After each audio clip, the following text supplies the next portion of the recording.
Hello students, ఈరోజు మనం చెప్పుకునే టాపిక్ వచ్చి శ్రీకాకుళం జిల్లా గురించి అండి. మనం ఆల్రెడీ ఆంధ్రప్రదేశ్లో ఉన్న 26 జిల్లాల గురించి మనం బ్రీఫ్గా తెలుసుకున్నాం. ఇప్పుడు ప్రతి జిల్లా కోసం డీటెయిల్గా మనం నేర్చుకుంటున్నామండి. చూడండి, ఫస్ట్ జిల్లాగా మనం శ్రీకాకుళం తీసుకున్నాము. ఇందులో చెప్పే ప్రతి పాయింట్ కూడా జాగ్రత్త నోట్ చేసుకోండి, మీకు ఎగ్జామ్ పాయింట్ ఆఫ్ వ్యూలో చాలా ఉపయోగపడతాయి. ఈ శ్రీకాకుళం జిల్లా అనేది ఉత్తరాంధ్రకి చెందినది. మనం లాస్ట్ క్లాస్లో చెప్పుకున్నాం కదండి, మన ఆంధ్రప్రదేశ్ని మొత్తం 3 కల్చరల్ ప్లేసెస్గా మనం డివైడ్ చేయొచ్చని. అందులో ఉత్తరాంధ్ర, సెకండ్ది కోస్తాంధ్ర, థర్డ్ వచ్చి మనకి రాయలసీమ. సో ఈ శ్రీకాకుళం జిల్లా అనేది ఉత్తరాంధ్రకు చెందినది. అయితే దీనిని పూర్వం చికాకోల్ అని పిలిచేవారండి. చికాకోల్ అని పిలిచేవారు. ఎప్పుడండి? 17వ శతాబ్దంలో. దీని మీద ఒకసారి క్వశ్చన్ అడిగాడు. 17వ శతాబ్దంలో మన బ్రిటిషర్స్ కొన్ని చోట్ల మనకి కోటలు నిర్మించారు, ఎక్కడ అని చెప్పి అడిగాడండి. వాటిలో కింద ఆప్షన్స్లో మనకి చికాకోల్ అని కూడా ఇచ్చాడు. చికాకోల్ అంటే శ్రీకాకుళం అని. పూర్వం 17వ శతాబ్దంలో శ్రీకాకుళం అని పిలిచేవారు. చూడండి ఒకసారి, ఇందులో మనం ముఖ్యంగా చారిత్రక అవశేషాలు గురించి మాట్లాడుకున్నాం అనుకోండి. చారిత్రక అవశేషాల గురించి కళింగ నగరి, పితుండ, అలాగే దంతపురం. ఇవి ఏంటంటే ఈ కొన్ని శ్రీకాకుళంలో కొన్ని ప్లేసెస్ పేర్లండి. కళింగనగరి, పితుండ, దంతపురం అనేవి ఏంటంటే చారిత్రక రాజధానుల ఎక్కువగా ఉన్నాయి. ఈ కళింగనగరి, పితుండ, దంతపురం అనేవి చారిత్రక రాజధానులు అండి. ఇదొక పూర్వం వీటిని రాజధానులుగా ఉండేవి. అలాగే ఆముదాల వలస వద్ద దన్నానపేట, వెరీ వెరీ ఇంపార్టెంట్. దన్నానపేట వద్ద జైన శిలాఫలకాలు కనుగొన్నారంటండి. ఆముదాల వలస వద్ద దన్నానపేట వద్ద జైన శిలాఫలకాలు కనుగొన్నారు. అలాగే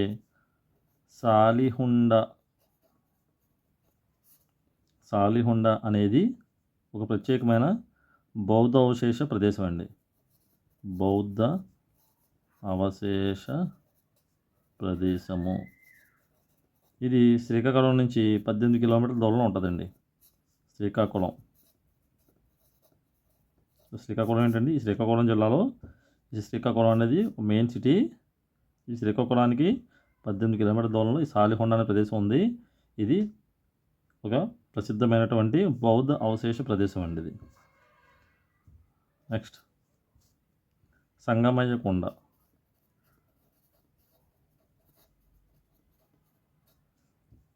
ఇదండి జైన స్మారక చిహ్నాలు ఉంటాయండి ఇక్కడ జైన స్మారక చిహ్నాలు.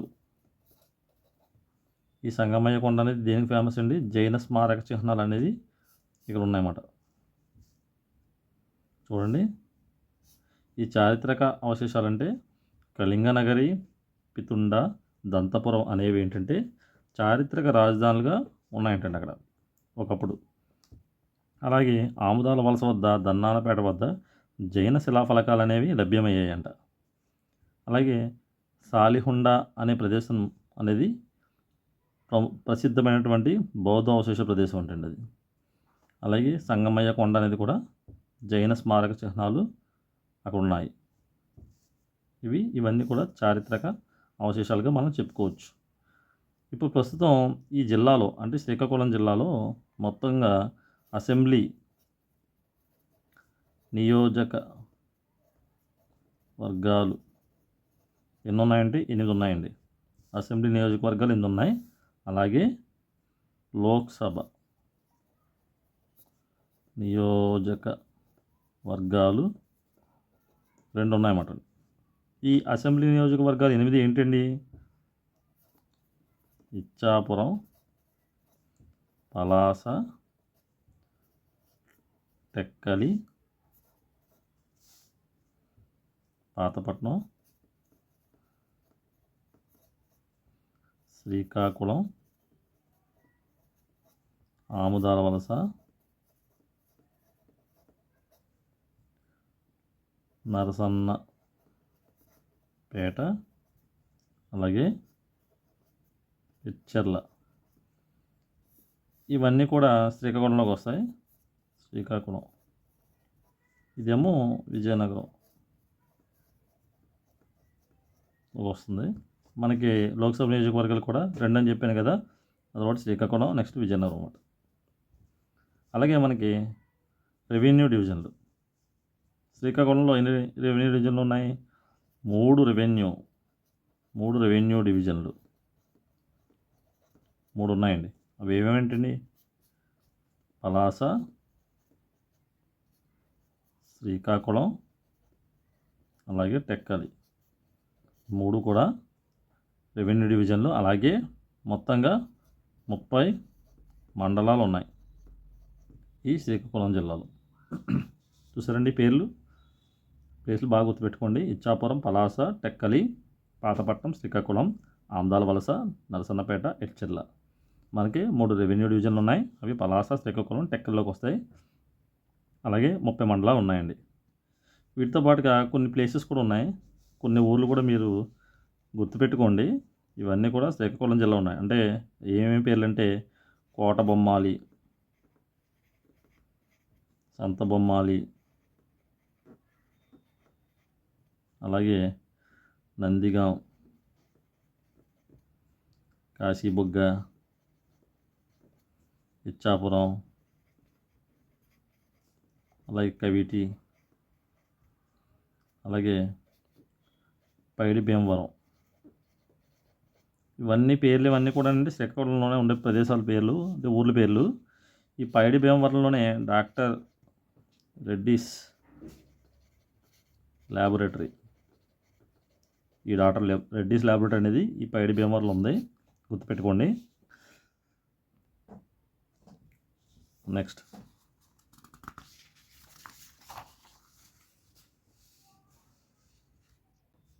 మనం ముందు క్లాస్లోని మనకున్న 26 జిల్లాల్లో అతిపెద్ద తీరరేఖ, అంటే పొడవైన తీరరేఖ కలిగిన జిల్లా ఏదండి? ఏమని చెప్పుకున్నామండి? అతిపెద్ద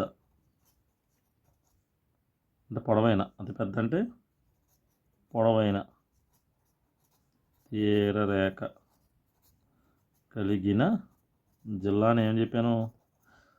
శ్రీకాకుళం జిల్లా అని చెప్పానండి. అవునా? ఇది ఎంతండి? 193 కిలోమీటర్స్ పొడవు అండి.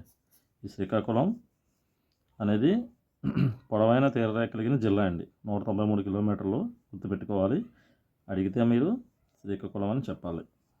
అలాగే ఈ శ్రీకాకుళంలో ప్రవహించే నదులు ముఖ్యంగా 2 ఉన్నాయండి. అవి నాగావళి నదులు,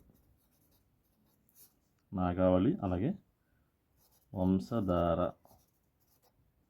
ఓకేనా? మనకి నదులు ఉన్నాయంటే ఆటోమేటిక్గా దాని మీద, ఆ నదుల మీద కొన్ని ప్రాజెక్టులు కట్టి ఉంటారు కదా. చూడండి, నాగావళి నది మీద ఏమైనా ఉన్నాయండి ప్రాజెక్టులు అంటే? చూడండి, మెయిన్గా 2 ఉన్నాయి. ఒకటి తోటపల్లి రిజర్వాయర్, చాలాసార్లు అడిగాడండి. తోటపల్లి రిజర్వాయర్ ఏ నది పైన ఉన్నదంటే నాగావళి, గుర్తుపెట్టుకోవాలి. అదేవిధంగా నారాయణపురం ఆనకట్ట, ఈ నారాయణపురం ఆనకట్ట కూడా నాగావళి నది పైన ఉందన్నమాట. అదేవిధంగా వంశధార మీద ఏమన్నా ప్రాజెక్టులు ఉన్నాయంటే ఉందండి. BRR Vamsadhara project. బిఆర్ఆర్ అంటే బొడ్డేపల్లి రాజగోపాలరావు వంశధార ప్రాజెక్ట్ అండి. ఇది ఏ నది పైన ఉందంటే వంశధార అనే నది పైన ఈ ప్రాజెక్ట్ ఉందన్నమాట. ఇవి చాలా చాలా ఇంపార్టెంట్. అయితే ఇవి కాకుండా ఇంకా వీటిలో కొన్ని నదుల పేర్లు కూడా గుర్తుపెట్టుకోవాలండి. అవి మహేంద్ర తనయ, చంపావతి, బహుదా, సువర్ణముఖి, వేగవతి, గోముఖి, అలాగే కుంభికోట, గెడ్డ. ఇవన్నీ కూడా నదులే. వీటితో పోలిస్తే ఈ నాగావళి వంశధార అనేది పెద్ద నదులు, గుర్తుపెట్టుకోవాల్సిన నదులు. ఓకేనా. ఇక్కడ మన సంస్కృతి ఏమన్నా ఒక సంస్కృతి గురించి మాట్లాడుకుంటే సౌర అండ్ జతపుస్ వంటివి ఏంటంటే ఇవి కొన్ని గిరిజన తెగలండి. గిరిజన తెగలు. ఈ గిరిజన తెగలు ఇక్కడ ఏం చేస్తుంటారంటే పోడు వ్యవసాయం అనేది పాటిస్తూ ఉంటారు అన్నమాట. ఈ పోడు వ్యవసాయం అంటే చెట్లను నరికి వాటిని కాల్చి ఆ ప్లేస్ని అంతా కూడా మనం రెడీ చేసుకుని దాన్ని వ్యవసాయం చేసే పద్ధతి మాట అండి. చెట్లు నరికి కాల్చి అక్కడ వ్యవసాయం చేస్తుంటారు అన్నమాట. ఆ పద్ధతిని మనం పోడు వ్యవసాయం అంటారండి. ఇక్కడ ఎక్కువగా ఉండే గిరిజన తెగ వచ్చి మనకి సౌర, జతపుస్సు వీళ్ళని ఈ పోడు వ్యవసాయాన్ని చేస్తూ ఉంటారు. అలాగే ఇక్కడ బుడితి అనే గ్రామం ఉందండి. Budithi very very important. Budithi అనే గ్రామము. ఇక్కడ ఇత్తడి సామాన్లు చేస్తుంటారు అన్నమాట. అంటే ఇత్తడి సామాన్లకి ప్రసిద్ధి ఈ బుడితి అనే ప్లేసు, ఈ గ్రామం ఇత్తడి సామాన్లకు ప్రసిద్ధి. అలాగే ఇక్కడ కొంతమంది ఫేమస్ పర్సన్స్ కూడా ఉన్నారండి. వాళ్ళని చూస్తే ఫేమస్ పర్సన్స్ ఎవరు ఉన్నారంటే ముఖ్యంగా వడ్డాది పాపయ్య అండి. ఈయన ఎవరంటే ఈయన ఒక చిత్రకారుడు అండి. అంటే ఏంటంటే కవర్ ఆర్టిస్ట్ అన్నమాట. కవర్ ఆర్టిస్ట్ అంటే మనకి చందమామ కథల పుస్తకాలు ఉంటాయి కదండి. ఈ చందమామ కథల పుస్తకాల్లోని ఆ స్టోరీ దగ్గర లోపల బొమ్మలు అవి కూడా డ్రా చేస్తుంటారు కదా, ఆయన అన్నమాట అండి. ఈయన ఒక చిత్రకారుడు. ఈయన కలం పేరు వాప అనే కలం పేరుతో ఈయన చిత్రాలు అవి కూడా బొమ్మలు అవి కూడా గీస్తూ ఉంటారు అన్నమాట. Vaddadi Papayya very important. అలాగే జేవి సోమయాజులు. ఈయన ఎవరో మీకు తెలిసే ఉంటుంది. ఈయన సినిమా యాక్టర్ అండి. మనకి శంకరాభరణం మూవీలో యాక్ట్ చేశారు కదా ఈయన. శంకరాభరణం సోమయాజులు గారు అంటారు కదా. ఈయనకి ఫిల్మ్ఫేర్ అవార్డు కూడా వచ్చిందండి. ఫిల్మ్ఫేర్ అవార్డు బెస్ట్ యాక్టర్ కింద వచ్చింది. ఉత్తమ నటుడిగా ఫిల్మ్ఫేర్ అవార్డు కూడా వచ్చింది. జేవి సోమయాజులు గారు. ఈయన కూడా ఈ శ్రీకాకుళం వాసే. నెక్స్ట్ గిడుగు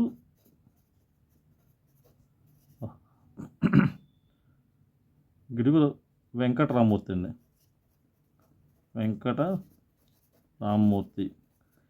ఈయన గురించి లాస్ట్లో కూడా చెప్పాను మీకు. ఈయన ఒక తెలుగు రచయిత.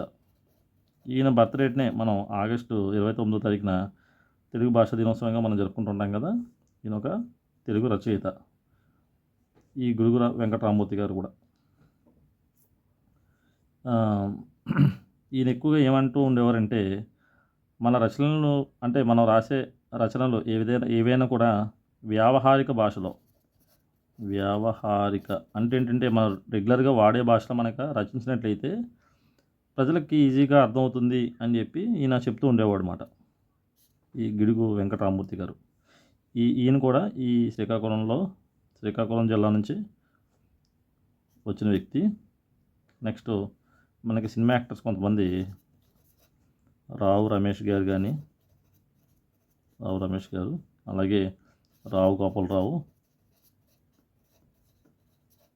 అదేవిధంగా సాయి కుమార్ గారు, వీళ్ళందరూ సినిమా యాక్టర్స్. వీళ్ళందరూ కూడా శ్రీకాకుళం జిల్లాకి చెందినవారే అని మనం చెప్పవచ్చు. అలాగే స్పోర్ట్స్లో నెక్స్ట్ పేజ్,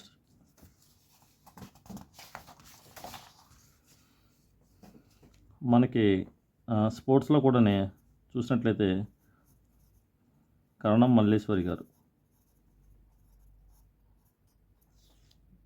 ఈవిడ తెలుసు కదండి. ఈవిడ 2000 సంవత్సరంలో ఒలింపిక్స్లో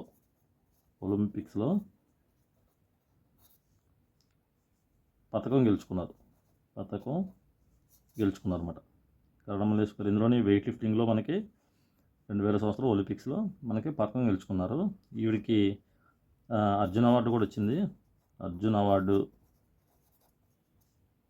ఖేల్ రత్న అవార్డు వచ్చింది ఈవిడికి. అలాగే పద్మశ్రీ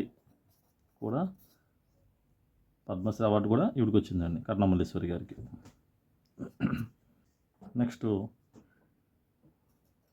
కోడి రామ్మూర్తి నాయుడు, ఈయన కూడా శ్రీకాకుళానికి చెందిన వారేనండి. ఈయన ఒక బాడీ బిల్డర్, అలాగే రెజ్లర్ కూడా. ఈయన్ని ప్రొఫెసర్ రామ్మూర్తి అని కూడా పిలిచేవారండి. ప్రొఫెసర్ రామ్మూర్తి అని కూడా పిలిచేవారు. కోడి రామ్మూర్తి నాయుడు గారిని ప్రొఫెసర్ రామ్మూర్తి అని కూడా పిలిచేవారు. ఈయన ఒక బాడీ బిల్డర్, రెజ్లర్ అండి. ఈయనకి కొన్ని బిరుదులు కూడా ఉన్నాయి. ఏమంటే కలియుగ భీమా, ఇండియన్ శాండో, అలాగే మల్ల యుద్ధ సూర్యుడు అని కూడా ఈయన బిరుదు ఉంది. అయితే నేను అప్పట్లోనే 17వ శతాబ్దంలోనే జార్జ్ 5 అనే ఒక యూకే బ్రిటిష్ డొమినియన్లో రాజు ఉన్నాడండి ఒక ఆయన, జార్జ్ వి అనే ఆయన. ఈయన ఈ కోడి రామ్మూర్తి నాయుడు గారికి ఇండియన్ హెర్క్యులస్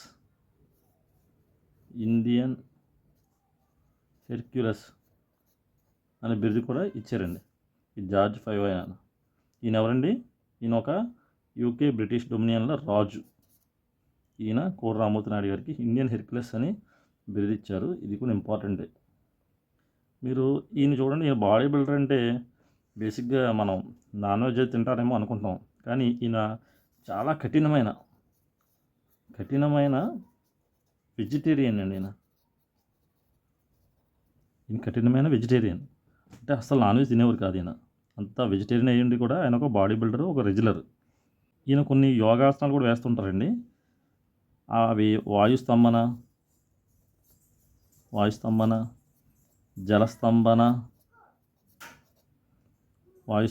జలస్తంభన లాంటి యోగాలో ఈయన నిపుణులు. ఈయనకు వాయుస్తంభన, జలస్తంభన, అలాగే యోగాలోని నిపుణులు. ఈయన ఒక సర్కస్ కూడా రన్ చేసేవారు. అయితే వీటి ద్వారా వచ్చిన డబ్బుని మనకి చారిటబుల్ ట్రస్టులకి అలా ఇచ్చేవారు. అలాగే అప్పట్లో భారత స్వాతంత్ర ఉద్యమానికి కూడా వాళ్ళకి విరాళాలుగా కూడా ఇస్తూ ఉండేవారట. ఆయన చాలా గొప్ప వ్యక్తి. పర్యాటక రంగం.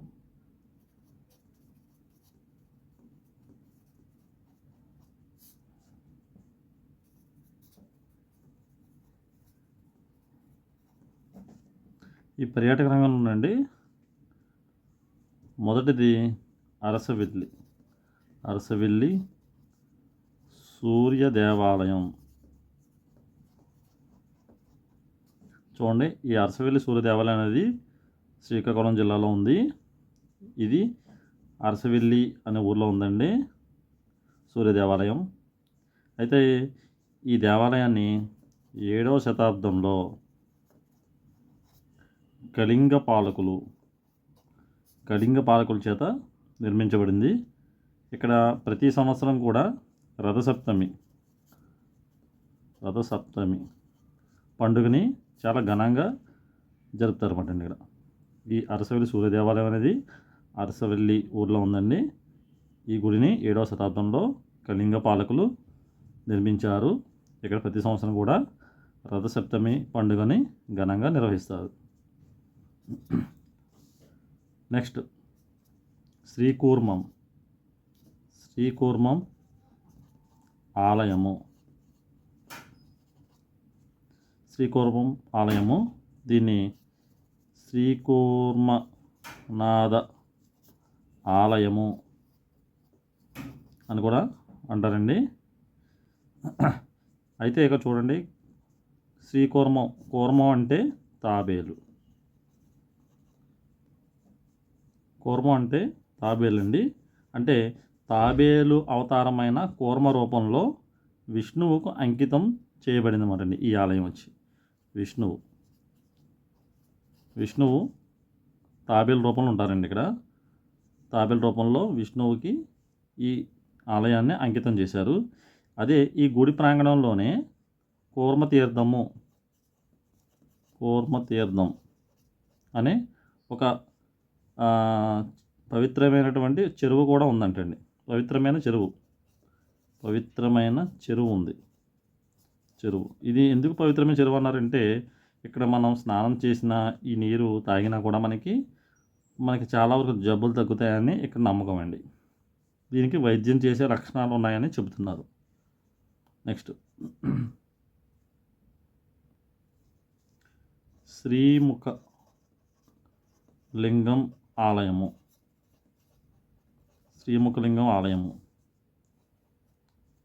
ఈ గుడి వచ్చి మనకి శివునికి అంకితం చేసిన గుడి అండి. ఇది శివునికి అంకితం ఇచ్చిన గుడి. ఈ గుడిని 9వ శతాబ్దంలో తూర్పు గంగా రాజవంశం వారు నిర్మించారన్నమాట. తూర్పు గంగా రాజవంశం వారు ఈ శ్రీముఖలింగం ఆలయాన్ని 9వ శతాబ్దంలో నిర్మించారు. శ్రీముఖలింగం అంటే అక్కడ శివుని ఆలయం అండి అది. నెక్స్ట్ మందస వాసుదేవ ఆలయము. చూడండి, మందస వాసుదేవ ఆలయము. ఇది కూడా 9వ శతాబ్దంలో దీన్ని నిర్మించారు. మందస వాసుదేవ ఆలయము 9వ శతాబ్దంలో నిర్మించారు. ఇది కూడా చాలా పురాతనమైనటువంటి ఆలయము. నెక్స్ట్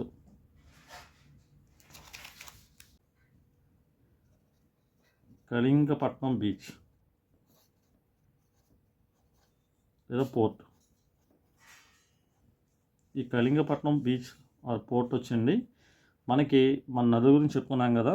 మన నదుల్లో వంశధార నది అనేది బంగాళాఖాతంలో కలుస్తుందన్నమాట. ఈ వంశధార నది బంగాళాఖాతంలో సంగమ ప్రదేశం. అంటే ఈ వంశధార నది బంగాళాఖాతంలో కలిసే ప్రదేశం అన్నమాట అండి. ఎక్కడండి అది? కళింగపట్నం అన్నమాట అండి. కళింగపట్నంలో వంశధార నది బంగాళాఖాతంలో కలుస్తుంది. అయితే ఈ కళింగపట్నం పోర్ట్ అనేది కళింగ రాజవంశ కాలంలోని ఒక ప్రముఖమైనటువంటి వాణిజ్య కేంద్రం అన్నమాట. కళింగ రాజవంశం కాలంలో ఒక ప్రముఖ వాణిజ్య కేంద్రంగా ఉండేది. తర్వాత దీన్ని బ్రిటిష్ వారు వాణిజ్య కేంద్రంగా మార్చుకున్నారు దాన్ని. ఓకేనా. Next Baruva beach. ఇది కూడా శ్రీకాకుళం జిల్లాలో ఉందండి. ఇది ఒక అద్భుతమైనటువంటి ప్రశాంతవంతమైన తీర ప్రాంతం. అదేనండి, ఇది ఒక అద్భుతమైన మరియు ప్రశాంతవంతమైన తీర ప్రాంతం. ఇది కూడా చాలా చాలా ఇంపార్టెంట్. బాలవ బీచ్ ఎక్కడ కలదు అని అడుగుతాడు. శ్రీకాకుళం జిల్లా అని మనం జాగ్రత్తగా గుర్తుపెట్టుకోవాలి. అదే ఇంకో ఇక్కడ స్పెషాలిటీ ఏంటంటే మహేంద్ర తనయ అనేటువంటి ఒక నది ఉందండి. ఇది బంగాళాఖాతంలో కలుస్తుందన్నమాట. ఈ మహేంద్ర తనయ అనే నది బంగాళాఖాతంలో కలిసే ప్లేస్ వచ్చి ఈ బీరువా బీచ్ అండి. ఈ ప్లేస్లో మనకి ఈ మహేంద్ర తనయ నది బంగాళాఖాతంలో కలుస్తుందన్నమాట, గుర్తుపెట్టుకోవాలి. నెక్స్ట్ కోటిలింగాల రేవు. ఈ కోటిలింగాల రేవు అనేది కూడా పవిత్రమైన సుందరమైన ప్రదేశము. పవిత్రమైన సుందరమైన ప్రదేశము. ఇది కూడా పర్యాటకుల్ని బాగా ఆకర్షిస్తుంది. నెక్స్ట్ తేలినీలిపురం మరియు తేలుకుంచ్ పక్షి అభయారణ్యం. చూడండి, తేలినీలపురం తేలికుంచ్ అనేది ఒక పక్షి అభయారణ్యం అండి. ఇది మనకి సైబీరియా కానవచ్చు అండి. సైబీరియా, జర్మనీ, ఆస్ట్రేలియా ఇలా ఈ దేశాలకు వలస వెళ్ళే పక్షులు కాస్త ఈ తేలినీలపురం, తేలికుంచి ఈ అభయారణ్యం దగ్గర ఈ ప్లేస్లో మనకి ఎక్కువ ఆవాసంగా ఉంటాయి మన పక్షులకి. ఈ వలస వెళ్ళే క్రమంలో ఈ ప్లేస్లోకి వచ్చి వారి యొక్క నివాసాన్ని వలస వెళ్ళే కొన్ని వేలాది పక్షులు ఈ ప్లేస్లో అంటే ఈ తేలినీలపురం, తేలికుంచి పక్షి అభయారణ్యం దగ్గర ఆవాసాలుగా ఉన్నాయన్నమాట అండి ఈ పక్షులకి. నెక్స్ట్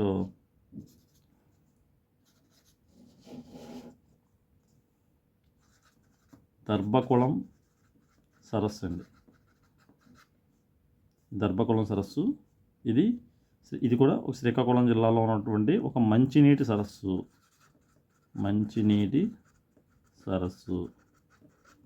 ఇది ఒక నిర్మలమైన అందానికి ప్రసిద్ధి అండి ఈ ప్లేసు.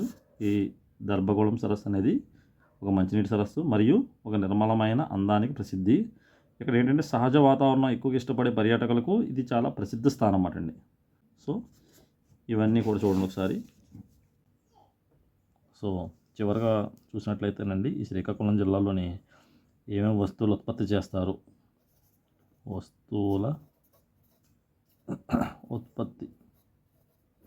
ఏమేమి ఉత్పత్తి చేస్తారంటే ఇక్కడ మెయిన్గా జనపనార ఒకటి తయారు చేస్తారండి. అలాగే జీడిపప్పు కూడా ఎక్కువగా ఇక్కడ ఉత్పత్తి చేస్తారు. అలాగే బెల్లం తయారు చేస్తారు. వేరుశనగ పండిస్తారు. అలాగే చక్కెర కూడా ఎక్కువ ఉత్పత్తి చేస్తారండి. అదేవిధంగా కొబ్బరి తాళ్ళు కూడా ఇక్కడ తయారు చేస్తారు. ఇటుకలు, బొట్టలు, అలాగే వస్త్రాలు కూడా ఎక్కువ తయారు చేస్తారండి. జనపనార, జీడిపప్పు, బెల్లం, వేరుశనగ, చక్కెర, కొబ్బరి తాళ్ళు, ఇటుకలు, బుట్టలు, వస్త్రాలు ఇవన్నీ కూడా ఇక్కడ ఎక్కువగా తయారు చేసే ఉత్పత్తులండి. అలాగే పండించే పంటలు కూడా. ఈ జనపనార ఎక్కువగానండి ప్లేసులు చూస్తే ఎక్కువ ఇది శ్రీకాకుళం బలగా అనే ప్లేస్ ఉందండి. ఎక్కువగా జనపనార అనేది అక్కడ ఎక్కువ తయారు చేస్తుంటారు. అలాగే జీడిపప్పు వచ్చి మనకి పలాస్ అండి. పలాస్ జీడిపప్పు అంటారు కదా. అలాగే సోంపేటలో కూడా మనకి జీడిపప్పు ఎక్కువ తయారు చేస్తుంటారు. అలాగే బెల్లం వచ్చి మనకి నరసన్నపేటలో ఎక్కువ బెల్లం తయారు చేస్తుంటారు. అలాగే వేరుశనగ ఎక్కువ పొందూరులో ఎక్కువ వేరుశనగ తయారు చేస్తుంటారు. చక్కెర వచ్చి మనకి ఆముదాల వలసలో ఎక్కువ చక్కెర తయారు చేస్తుంటారండి. అదేవిధంగా కొబ్బరి తాళ్ళు వచ్చి మనకి ఇచ్చాపురంలో కొబ్బరి తాళ్ళు తయారు చేస్తుంటారు. ఇటుకలు వచ్చి మనకి శ్రీకాకుళం బలగాలో కూడా ఎక్కువ ఇటుకలు తయారు చేస్తుంటారు. బుట్టలు వచ్చి మనకి సోంపేటలో బుట్టలు తయారు చేస్తుంటారు. వస్త్రాలు పొందూరుకి అద్దరు అంటారు కదండి, పొందూరు. ఈ పొందూరు అనే ప్లేస్ కూడా ఈ వస్త్రాలు బాగా ఫేమస్. సో ఇదండి, ఒకసారి బ్రీఫ్గా ఒకసారి చెప్పుకుందాం. ఈరోజు చెప్పే టాపిక్ అంతా కూడా ఒకసారి మనం చెప్పుకుందామండి. ఇక్కడ చూడండి, శ్రీకాకుళం జిల్లా అనేది మనకి ఆంధ్రప్రదేశ్లో ఉన్న 26 జిల్లాల్లో ఒక జిల్లా అండి. ఇది ఉత్తరాంధ్రకు చెందినది. దీన్ని ఒకప్పుడు చికాకోల్ అని కూడా పిలిచేవారు. ఇది 17వ శతాబ్దం చికాకోల్ అని పిలిచేవారు. ఈ చారిత్రక అవశేషాలు చూసినట్లయితే కళింగ నగరి, పితుండ, దంతపురం అనేది ఒక చారిత్రక రాజధానిగా ఎక్కువ ఉండేది అప్పట్లో. ఆమ్దాల వలస వద్ద ఉన్నటువంటి దన్నాలపేట అనే ప్లేస్ అనేది జైన శిలాఫలకాలకి ఫేమస్. అలాగే సాలిహొండ అనే ప్రదేశం కూడా ప్రసిద్ధ బౌద్ధ అవశేషాల ప్రదేశం అండి. ఇది శ్రీకాకుళం నుంచి 18 కిలోమీటర్ల దూరంలో ఈ సాలిహొండ అనే ప్రదేశం ఉంది. అదేవిధంగా సంగమయ్య అనే కొండ జైన స్మారక చిహ్నాలు ఉండే ఒక ఫేమస్ ప్లేస్ అండి. ఇక్కడ మన అసెంబ్లీ నియోజకవర్గాలు చూసినట్లయితే 8 ఉంటాయి. అలాగే లోక్సభ నియోజకవర్గాలు వచ్చి మనకు 2 ఉన్నాయి. ఈ అసెంబ్లీ నియోజకవర్గాల పేర్లు చూస్తే ఇచ్చాపురం, పలాస, టెక్కలి, పాతపట్నం, శ్రీకాకుళం, ఆమ్దాల వలస, నరసరావుపేట, ఎడ్చెర్ల. ఈ ముందున్న 7 ప్లేసులు వచ్చి శ్రీకాకుళం చెందినవి. ఎడ్చెర్ల అనేది విజయనగరంలోకి వస్తుంది. ఈ 2 కూడా 2 నియోజకవర్గాలు, లోక్సభ నియోజకవర్గాలు అండి. అలాగే రెవెన్యూ డివిజన్ దగ్గరికి వచ్చినట్టయితే మనకు 3 ఉన్నాయి: పలాస, శ్రీకాకుళం, టెక్కలి. ఇందులో మొత్తం 30 మండలాలు ఉన్నాయి. కొన్ని ఊర్ల పేర్లు మనం గుర్తుపెట్టుకోవాలి: కోటబొమ్మాలి, సంతబొమ్మాలి, నందిగాం, కాశీబొగ్గ, ఇచ్చాపురం, కవిటి, పైడి భీమవరం అనేది ఇక్కడ కొన్ని ఊర్ల పేర్లండి. ఇక పైడి భీమవరం అనే ప్లేస్లోని డాక్టర్ రెడ్డిస్ ల్యాబొరేటరీ ఉంది.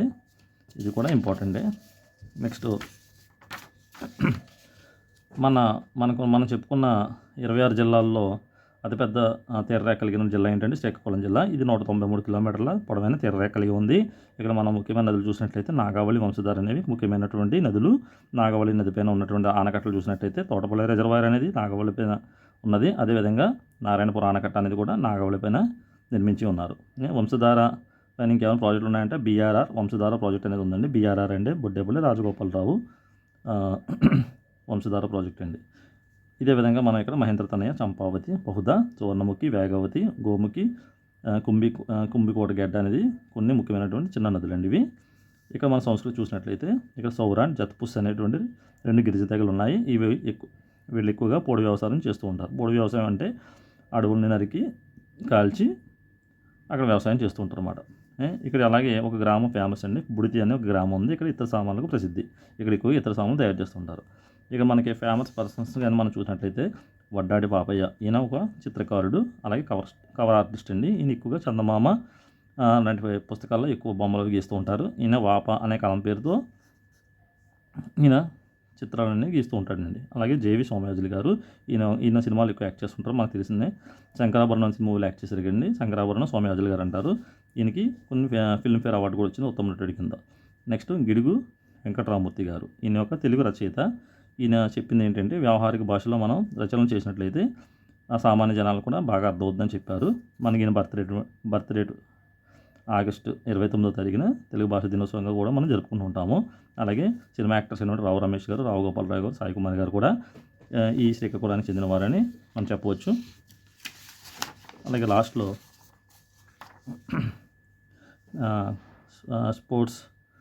స్పోర్ట్స్లో మన కరణ మల్లేశ్వరి గారు 2000 సంవత్సరంలో ఒలింపిక్స్లో మనకి వెయిట్ లిఫ్టింగ్లో మనకు పథకం సాధించారు. ఈవిడికి అర్జున అవార్డు, ఖేల్రత్న, అలాగే పద్మశ్రీ అవార్డు కూడా వచ్చింది. అదేవిధంగా కోటి రామమూర్తి నాయుడు గారు, ఈయన ఒక బాడీ బిల్డర్, రెజ్లర్ కూడా. ఈయనకి మరో పేరు కూడా ఉంది, ప్రొఫెసర్ రామమూర్తి గారు అని చెప్పేసి. ఈయనకు ఉండే బిరుదులు ఏంటంటే కలియుగ భీమా, ఇండియన్ నెపోలియన్, మలయుద్ధ సూర్యుడు అని పేరు ఉందండి. అలాగే అప్పట్లోనే 17వ శతాబ్దంలోనే జార్జ్ 5 అనే ఈయన ఏంటంటే యూకే మరియు బ్రిటిష్ డొమినియన్ల యొక్క రాజు అండి. ఈ కోటి రామమూర్తి నాయుడు గారికి ఇండియన్ హెర్క్యులస్ అనే బిరుదును కూడా ఇచ్చారు. ఈయన బాడీ బిల్డర్ అయినా కూడా ఆయన ఒక కఠినమైన వెజిటేరియన్. ఆయనకి వాయుస్తంభన, జలస్తంభన చేయడం తెలుసు. అదేవిధంగా యోగాలో ఈయన నిపుణుడు. ఈయన సర్కస్ కూడా రన్ చేసేవారు. వాటి ద్వారా వచ్చిన డబ్బుల్ని వాళ్ళకి చారిటబుల్ ట్రస్ట్లకు కూడా డొనేట్ చేసేవారు. అలాగే భారత స్వాతంత్ర ఉద్యమాన్ని కూడా విరాళాలుగా ఇచ్చేవారండి ఈయన సంపాదించిన డబ్బుని. ఈ అరసవెల్లి సూర్య దేవాలయం 7వ శతాబ్దంలో కళింగ రాజవంశం వారు నిర్మించారు. ఇక్కడ ప్రతి సంవత్సరం కూడా రథసప్తమిని చాలా ఘనంగా చేస్తారు. రథసప్తమి పండుగని చాలా ఘనంగా చేస్తారండి. నెక్స్ట్ శ్రీకూర్మ ఆలయం అండి. ఈ గుడిని శ్రీకూర్మనాథ ఆలయం అని కూడా అంటారు. ఇక్కడ విష్ణు తాబేలు రూపంలో మనకి దర్శనమిస్తారండి. ఇక్కడ మనకి ఈ గుడి ప్రాంగణంలోనే కూర్మ తీర్థం అనే ఒక పవిత్రమైనటువంటి చెరువు ఉంది. ఇక్కడ మనం ఈ తీర్థం తాగినా, ఇక్కడ స్నానం చేసినా కూడా మనకి రోగాలు అనేవి తగ్గుతాయని చెప్పేసి ఇక్కడ ఒక మంచి పేరు ఉందండి. అలాగే శ్రీముఖలింగం ఆలయము. ఇక్కడ ఈ శ్రీముఖలింగం అంటే ఒక శివుడు అండి. ఆ శివునికి అంకితం ఇచ్చినటువంటి గుడి అండి ఇది. ఈ 9వ శతాబ్దంలో తూర్పు గంగా రాజవంశం వారు దీన్ని నిర్మించారు. నెక్స్ట్ మందస వాసుదేవ దేవాలయము. ఇది కూడా 9వ శతాబ్దంలో నిర్మించినటువంటి ఆలయము. నెక్స్ట్ వచ్చి మనకి కళింగపట్నం బీచ్ అండి, పోర్టు.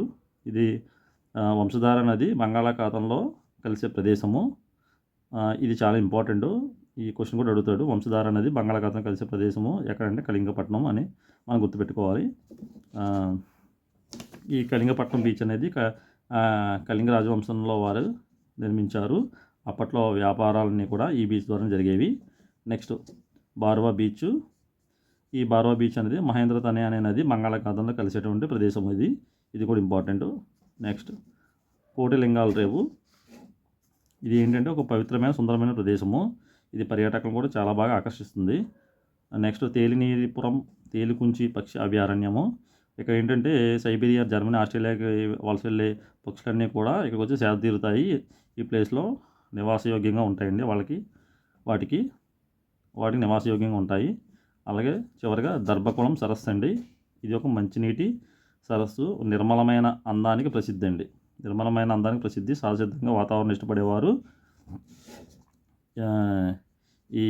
ఈ ప్రదేశానికి పర్యాటకులుగా, సహజ వాతావరణం ఇష్టపడే పర్యాటకులకు ఇది చాలా ప్రసిద్ధమైనటువంటి స్థానం అని మనం చెప్పవచ్చు.